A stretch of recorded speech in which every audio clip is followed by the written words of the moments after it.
disputed China's characterization of a weekend occurrence involving the two countries' military aircraft. In a rare move, a Chinese aircraft locked its radars on Japanese fighters near Japan's Okinawa Islands. Japan says its self-defense forces had not disrupted the Chinese Navy's flight training, as Beijing claimed. In response, Tokyo summoned the Chinese ambassador over the incident as tensions continue to rise. Meanwhile, here's what Japanese Prime Minister Takaichi had to say about the situation. China's radar lock-on was a dangerous act exceeding the scope necessary for the safe flight of aircraft, and it is extremely regrettable that such an incident occurred. We strongly protested to the Chinese side, and we have sternly demanded that it not recur. We will respond calmly and resolutely. A Chinese carrier strike group launched intense air operations near Taiwan and Japan in recent days, with more than 100 military ships involved at one point. The Chinese embassy denied Tokyo's claims. It says Japanese aircraft had endangered flight safety by approaching China's aircraft carrier as it trained with 3 missile destroyer escorts. The encounters come after Takaichi warned last month that Japan could respond to any Chinese military action against Taiwan that threatened its security. Meanwhile, Japan is calling on Australia to stay vigilant over China's growing military aggression. Japan's defense minister sat down with his Australian counterpart on Sunday in Tokyo. NTD's Flora Hua has more. In the face of increasing threats from Beijing, 2 U.S. allies, Japan and Australia, are now vowing to work together to uphold peace in the region. We do not want to see any change to the status quo across the Taiwan Straits. In general terms, Minister Koizumi and I spoke about the way in which Australia and Japan can work together to assert the rules-based order and provide for the peace and stability of the Indo-Pacific. Tokyo lodged a strong protest with Beijing, accusing a Chinese fighter jet of radar-locking aircraft belonging to Japan's self-defense force on 2 occasions.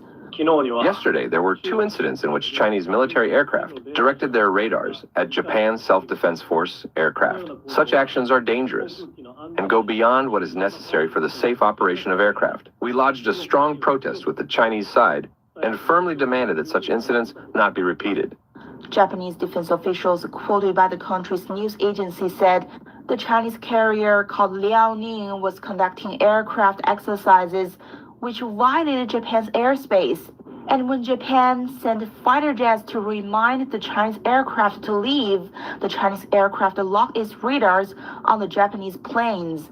Fighter jet radars can be used for surge or missile attacks. This is reportedly the first instance of a radar lock between Chinese and Japanese warplanes. The Chinese Defense Ministry responded hours after Tokyo's initial protest.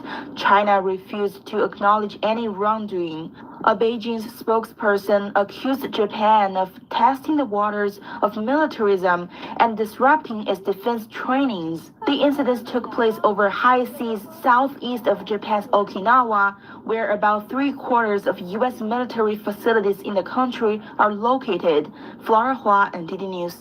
Taiwan and Japan are part of what's known as the first island chain. Why is that so important, especially for preventing China from taking Taiwan and pushing into the Pacific? We tap retired Marine Colonel Grant Newsham, a senior fellow at the Japan Forum for Strategic Studies and author of When China Attacks.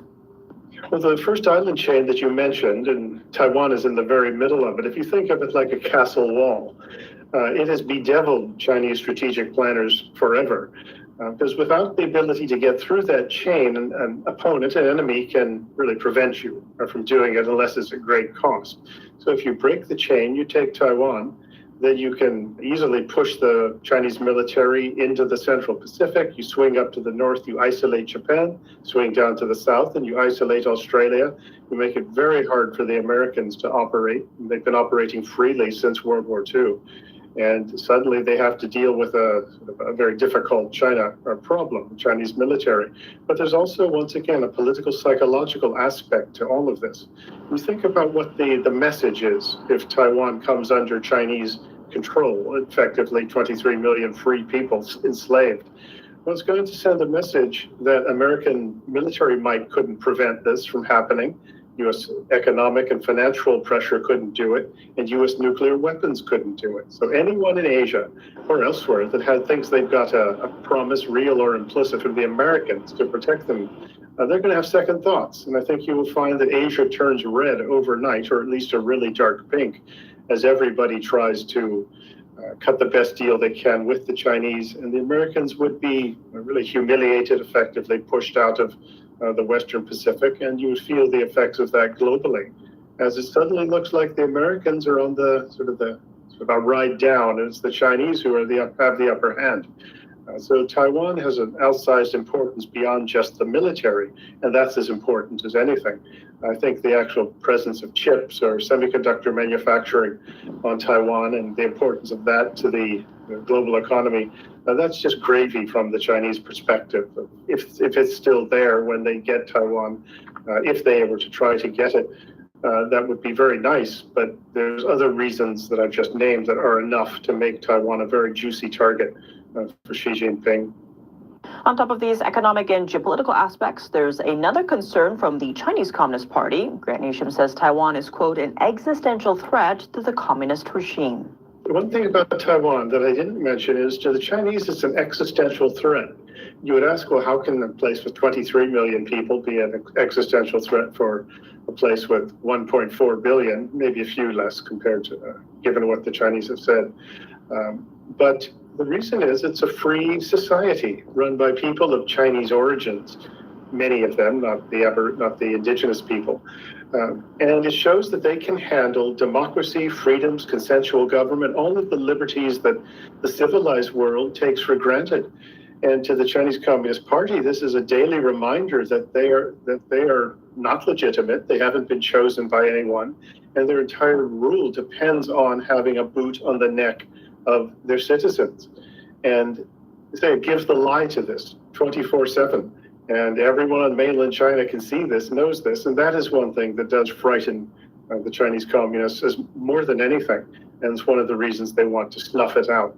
China is projecting military power further into the Pacific, expanding beyond Taiwan and Japan to include Australia. How should these U.S. allies conduct effective deterrence against China's growing aggression?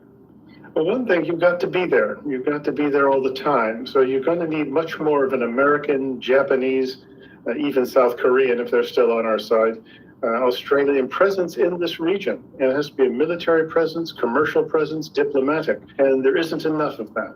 The Australians will say, well, it's our turf, it's our patch is the word they use, and we've got everything under control. Well, they've been saying that for decades, and the Chinese now have the upper hand in the region. So you've got to be there. But at the same time, you have got to respond more than just sort of one for one, but you have to look at some other things the Chinese don't want you to do, to put pressure on them. And they tell you what they don't like, and they don't like having sort of trade used as a weapon against them. So there are things the Chinese economy has to have. Put pressure on them that way. They need foreign exchange.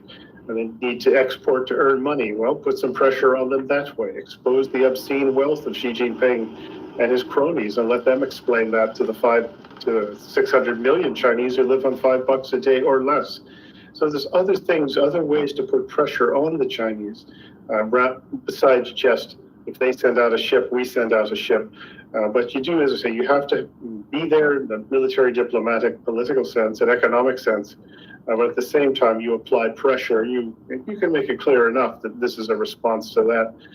But we've heard a lot of talk out of the Australians for a long time, and it doesn't appear that the Chinese are paying much attention to them. Secretary.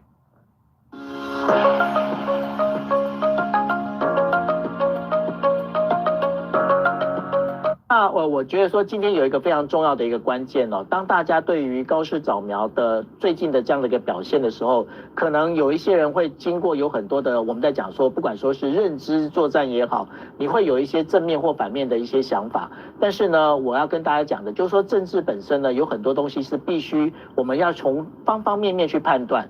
那政治永远脱离不了生活，那脱离不了生活的一个情况之下，怎么去看真正的这个政治人物所表现出来的东西，你就必须要看他日常的表现到底在哪里。所以呢，怎么去判断，怎么去破解这认知战哦，我觉得最重要一点就是把它是不是回到人的核心本质。